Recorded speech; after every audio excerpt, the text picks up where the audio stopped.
I'm telling you right now, I'll be fucking damned if shit that happened to me at the age of 7 makes me feel like I'm unfit to be an academic nearing the age of 30. Capiche? Baby, listen to me, please. I've been dreaming about you every night. Hey guys, so this is my college library. All I wanna do is hold you tight. Okay, so I'm just about to go into the library. I have no idea if anyone's actually in there. It's the end of term. It could be empty.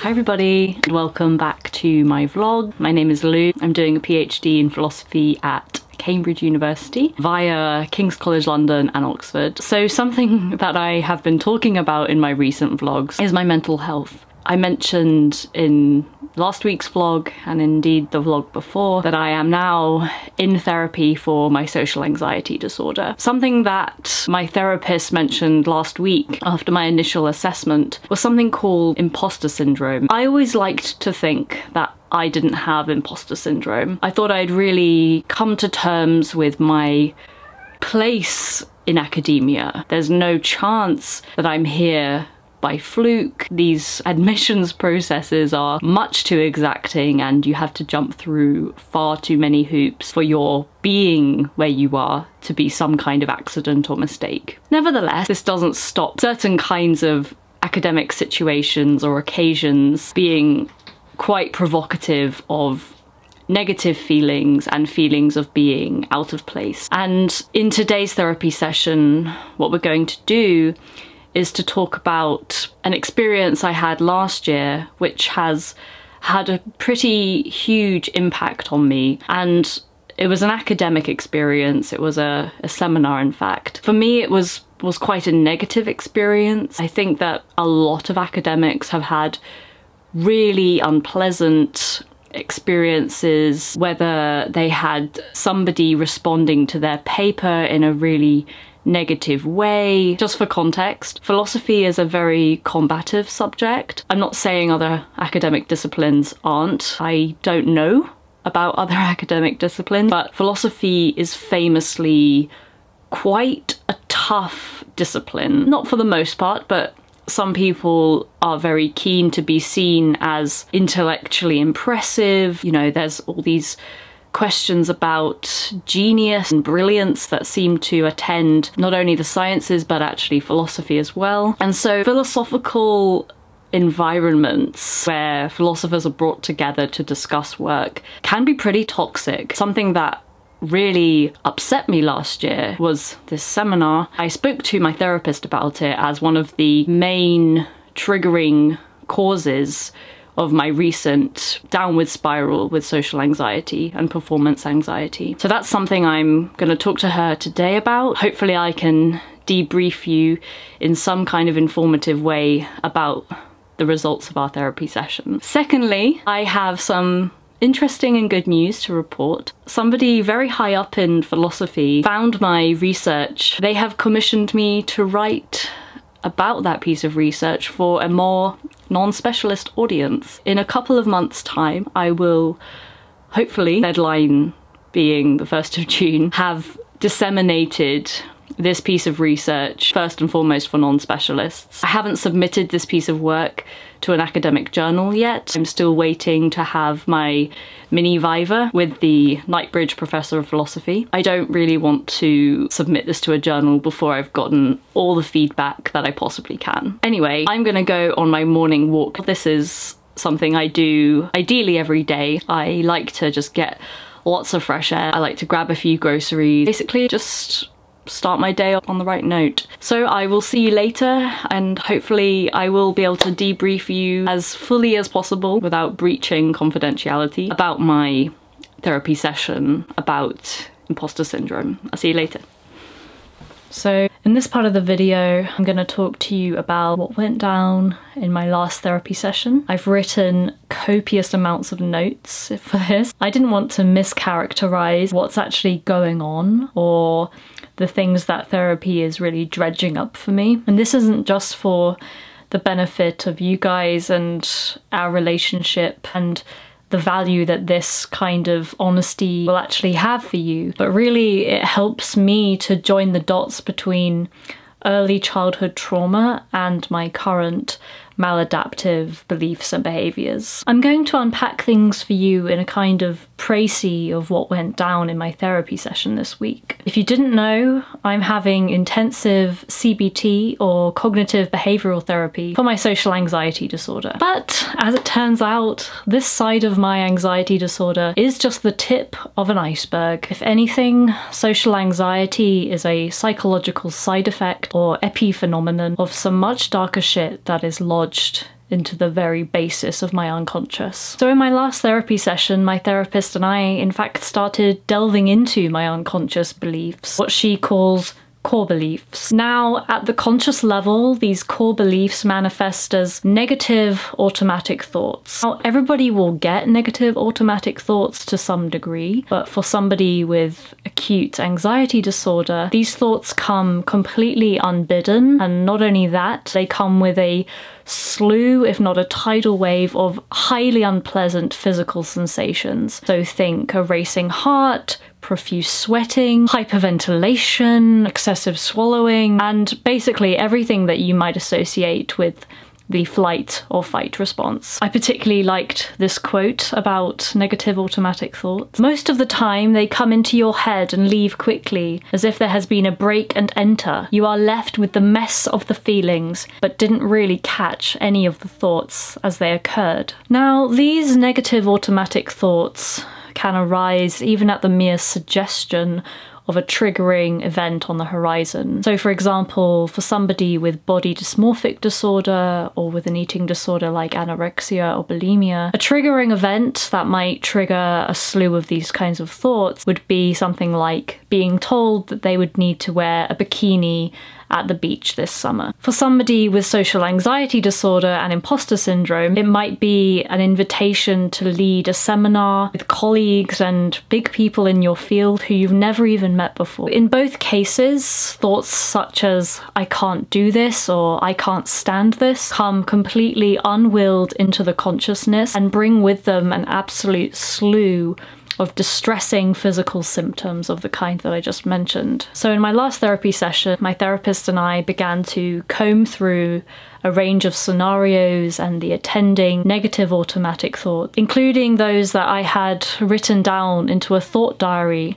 that I had completed the preceding week, and especially with regard to a particularly negative triggering situation that I dealt with recently. The goal of this activity is to basically peel back the layers of an onion. Think of your brain as an onion, and to gradually reveal what lies behind these surface level thoughts that tell you that you're not capable of doing something. What are the negative, maladaptive core beliefs that I hold about myself that give rise to these negative, automatic, unbidden thoughts in the first place? The idea is that negative thoughts at the surface are a function of a deep, maladaptive core belief, which forms the foundation soil from which all of these negative, automatic thoughts can take root, and which can then appear as little shoots into your actual consciousness. So we began peeling back the layers of the onion that is my brain. To begin with, I recounted some of the negative automatic thoughts that I'd had lately. I'm not like everybody else. I don't belong in academia. I'm not cut out for this. Everyone is brilliant except me. I don't belong here. However,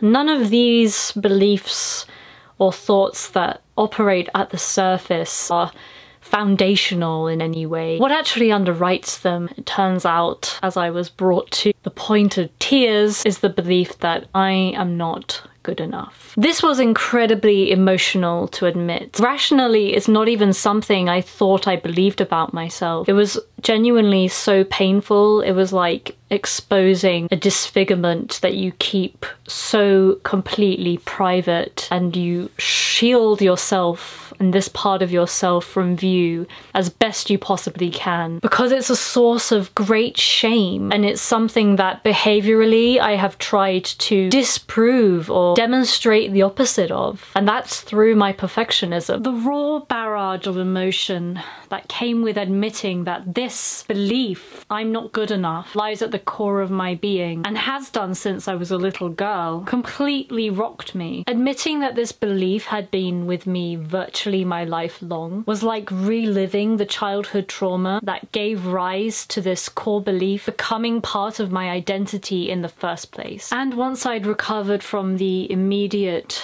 emotional fallout of bringing all of this unconscious stuff to the surface, we began journeying back in time to discover what was this childhood traumatic event that led me to believing so deeply that I wasn't good enough. To be honest with you, I had so many childhood traumas that led me to feel like I wasn't good enough, that it was actually really hard to just select one event that had caused me so much emotional upheaval in my childhood. But as it happens, there was one incident that stuck out almost as painfully for me today as it was when it actually happened. So I began telling my therapist about this very triggering event that had happened at school when I was 7. Basically, I was in maths class and had asked my teacher if she could help me with a question in one of the workbooks. Just for context, I was at a lovely, fancy, intimate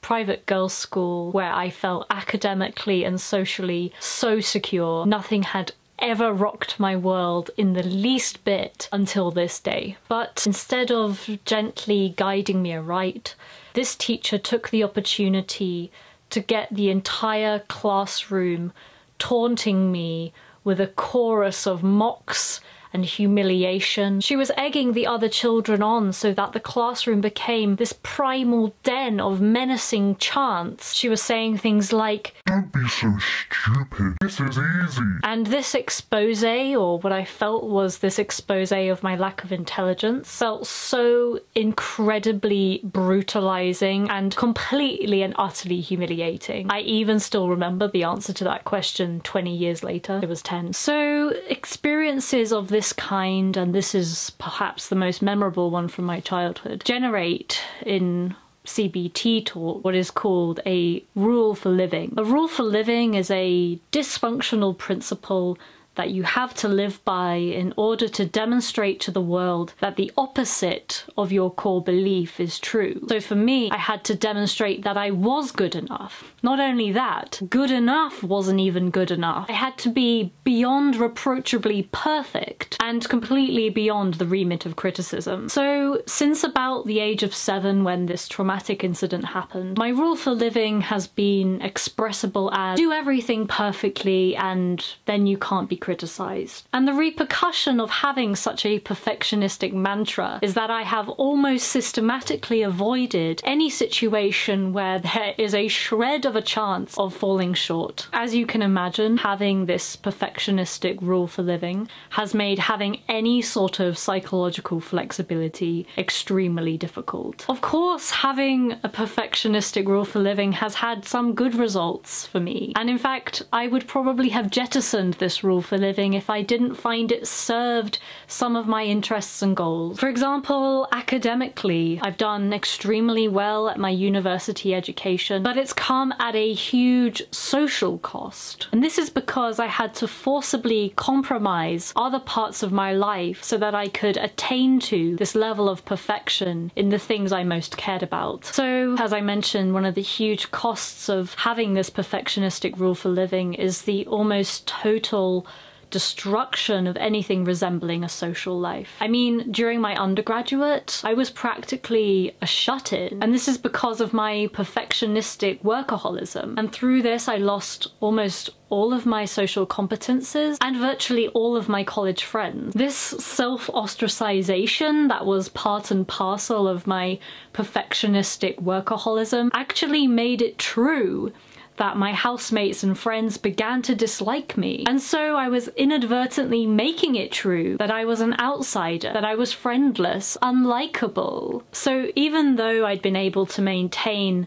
a level of perfection in my studies, the upshot was that I had completely sabotaged my social life. And this gave birth to an entirely new offshoot of my anxiety disorder, social anxiety disorder. This meant that I couldn't even leave my room and left me basically only able to double down once more on my academic work, which was pretty much the only thing I had control over anymore, and which was the only thing that I could, in my head, do perfectly, time permitting. These days, however, more than ever, certain things are just impossible to do perfectly, or to even guarantee that anything like perfection is possible. And this is because the variables aren't in my control. So while at undergrad it was possible for me to be obsessively controlled and workaholic about assignments and coursework, and heck, even now with my PhD thesis, you're never gonna be fully able to control social situations or any interpersonal situation, whether this is academic or purely social. And would it were that these academic situations were just full of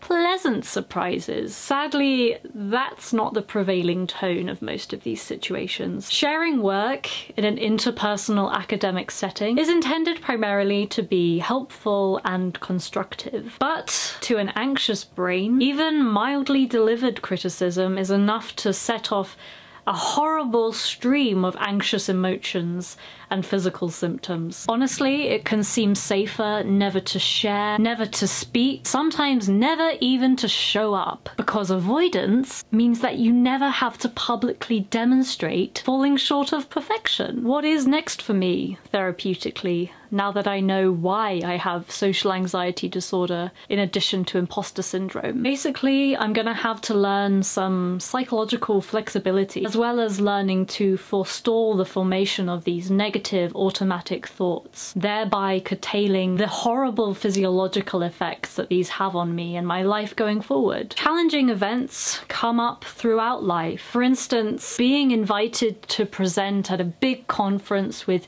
the huge names in your field provokes so much anxiety from me because it challenges my rule for living head on. I obviously can't guarantee perfection or wholesale avoid criticism at an academic event. And so the anxious response is one that gets me to avoid these situations wholesale, so that I never have to meet with these unpleasant emotions. Anyway, one thing I now fully realize is that continuing in this vein, clinging on to this rule for living, really doesn't serve me anymore. In fact, it's completely stunting my growth, not only as an academic, but as somebody who genuinely desires social connection. I'm not even able to go out to the pub for a drink at the moment. Anyway, I'm telling you right now that things are changing. I'll be fucking damned if shit that happened to me at the age of 7 makes me feel like I'm unfit to be an academic nearing the age of 30. Capiche? Right, everybody, if you enjoyed this video, please give it a thumbs up and do subscribe to my channel. I will see you very soon. Mwah. Timmy. Sorry, my cat's going crazy again.